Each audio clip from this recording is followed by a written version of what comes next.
네, 오늘 AT. 이 의료와 IT의 융합, 특히나 이 가상현실, 3D 프린터 이런 걸 가지고 실제 의료에, 치료에 적용이 되고 있는 부분들 많이 일어나고 있다고 합니다. 오늘 자세한 이야기를 나눠보겠습니다. 문영래 교수님 함께합니다. 안녕하세요. 안녕하세요. 의료와 IT가 만난다는 거는 이제 뭐 CT 찍는다 이런 얘기를 하잖아요. 그리고 이제 디지털화된 맞습니다. 뭐 이제 신호들을 뭐 영상으로 보거나 이런 것들인데 이런 것들은 어떤 개념이죠? CT는 뼈를 아주 잘 보여주고 해상도가 높은 반면에 그 주변에 있는 근육이나 또 장기들을 제대로 보여주지 못한 단점이 있고요. 예. 반면에 MRI는 근육이나 장기를 잘 보여주는 장점이 있습니다. 다만 CT만큼 높은 해상도를 제공하지 못한다는 단점이 있고 고가인 게 있고요. 예. 초음파는 좀 역동적으로 움직이는 것을 그대로 다 볼 수가 있지만 깊이 있는 조직을 보지 못하는 그런 문제 때문에 네. 좀 제약이 있는 것이 사실입니다. 그러면 지금 나와 있는 기술들, 새롭게 언급되고 있는 것들은 방금 말한 것들의 단점들을 어느 정도 극복할 수 있다는 얘기예요? 그렇습니다. MRI와 CT가 더해지게 되면 예. 뼈도 보여주고 근육도 동시에 보여주는 또 거기에 광학까지 합쳐지게 된다면 그걸 실제로 보는 것처럼 느끼게 해주는 것 그게 바로 가상현실이고 증강현실인 것입니다. 일단 가장 많이 이제 언급되고 있는 게 3D 프린트를 활용한 뭐 의료와의 융합 이런 네. 얘기를 한단 말이에요. 이 어느 상황에 와 있죠? 지금 의료 3D 프린팅은 자동차 다음으로 높은 가능성을 가지고 있습니다. 아주 기본적인 방법을 씁니다. CT 데이터는 단층 영상이기 때문에 예.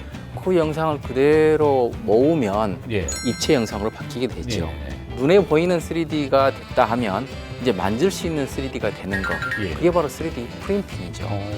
이제는 그 인공 보정물 말이죠. 그런 것들도 3D 프린터로 만들어낸다고 그러더라고요. 그래서 이제 그게 프린팅이 되고 나면 그대로 우리가 의사가 손에 와서 나중에 이 사람을 어떻게 수술할 것인가 그런 모델링 기법을 이용해서 쉽게 수술 전에 여러 가지 시도를 해볼 수 있는 그렇군요. 것입니다. 가장 쉽게 이용될 수 있는 것은 이제 두개골, 머리가 심하게 손상되신 분들을 메탈이나 또는 몇 가지 플라스틱 재재로 덮어줄 수가 있습니다. 최소의 손상을 유발하면서 수술을 해야 되기 때문에 먼저 CT 데이터를 뽑고 나서 시술할 의사가 다시 한번 확인 절차를 겪고 수술을 하게 됩니다. 그래요.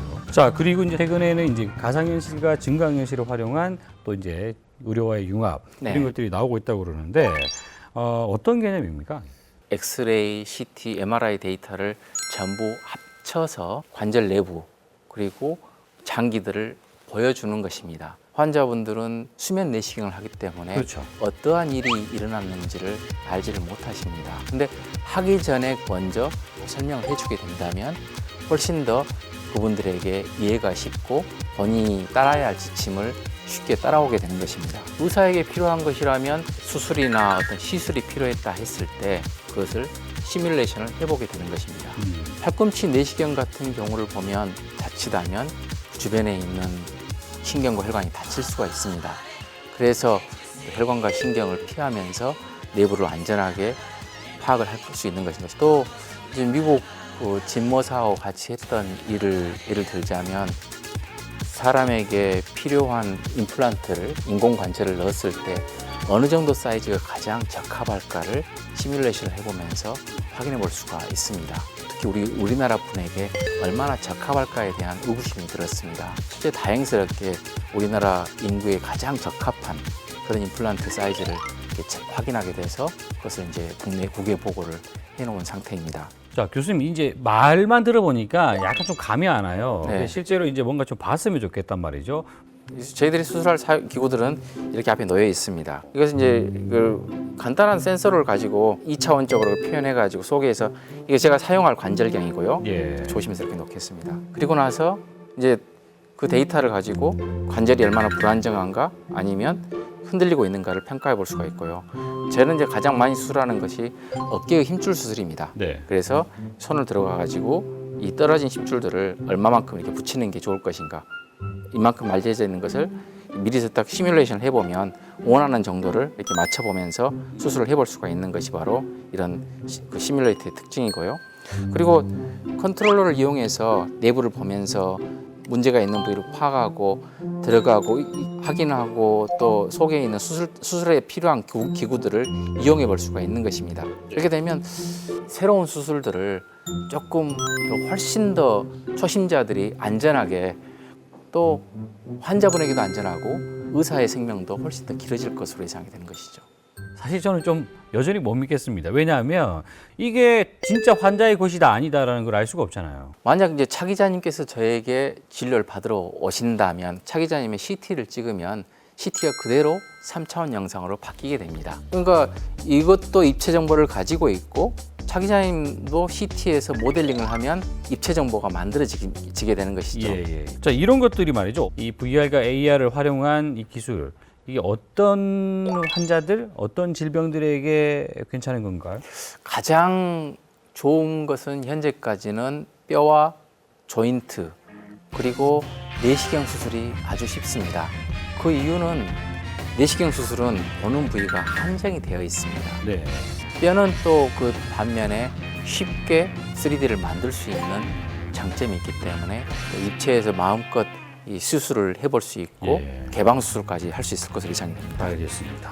자, 이런 기술들이 이제 적용된 국내외 사례들도 있겠어요? 조선대 병원 측에서는 심각한 골수염을 앓고 있는 환자에게 네. 강력한 항생제가 들어있는 시멘트를 몸에 넣을 때 몰드를 3D 프린팅으로 환자 데이터를 통해서 만들어서 그것을 주입을 해주고 있습니다. CT 데이터를 통해서 만들다 보니까 환자 몸과 똑같이 있기 때문에 아주 편안함을 느끼고 또 관절 기능도 매우 쉽게 회복하는 것을 차이를 느낄 수가 있었습니다. 또한 이제 신촌 세브란스 병원 팀에서는 머리에 두개골이 함몰되어 있는 환자들을 대상으로 해서 다치지 않은 쪽에 있는 CT 데이터를 기반으로 해서 완벽하게 복원하는 것을 얻어내고 있는 상태입니다. 이게 이제 우리나라뿐만 아니라 해외에서도 많은 이런 연구들이 진행되고 있는 거죠. 네, 다행히 벨기에 쪽이나 유럽 쪽에서도 이런 연구들이 많이 진행되어 있고 예. 이제 막 부밍업이 돼 있는 상태입니다. 그럼 이게 국제 표준, 인증 네. 이런 것들이 가능한 거예요? 예, 지금 일본, 미국 그리고 한국 쪽에서도 이런 것들을 안전성을 하기 위해서는 식약처에서 활동을 하고 있고 예. 또 그리고 국제표준화기구에서는 ISO와 IEEE 쪽에서 이것을 어떻게 하면 환자에게 안전한 사이즈, 안전한 형태를 환자에게 적용할 수 있을까에 대해서 계속 활동 중입니다. 자, 마지막으로 이 IT가 결합된 의료 서비스, 이 우리가 어디까지 상상해 볼 수 있을까요? 그건 저도 아직 확실히 예상할 수가 없습니다. 그 이유는 너무너무 쉽게 바뀌고 있고 빠르게 발전하고 있기 때문입니다. 그러나 현재 의료나 아니면 이렇게 IT 기술, 의료 IT 기술이나 가상현실, 증강현실이 추구하고자 하는 방향은 단순히 생명을 연장하는 것뿐만 아니라 건강한 삶을 보장해 주는 것이 이런 미래 의료 기술의 목적이라 하겠습니다. 예.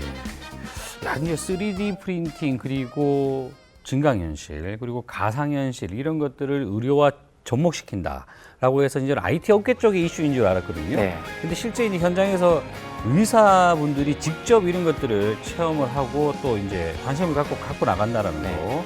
거. 이 부분에서 좀 놀랐다라는 생각이 좀 드네요, 오늘. 네. 이거 뭔가 좀 도움이 되는 방향으로 좀 진화됐으면 하는 그런 바람입니다. 오늘 이야기 하신다고 네. 고생하셨습니다. 감사합니다.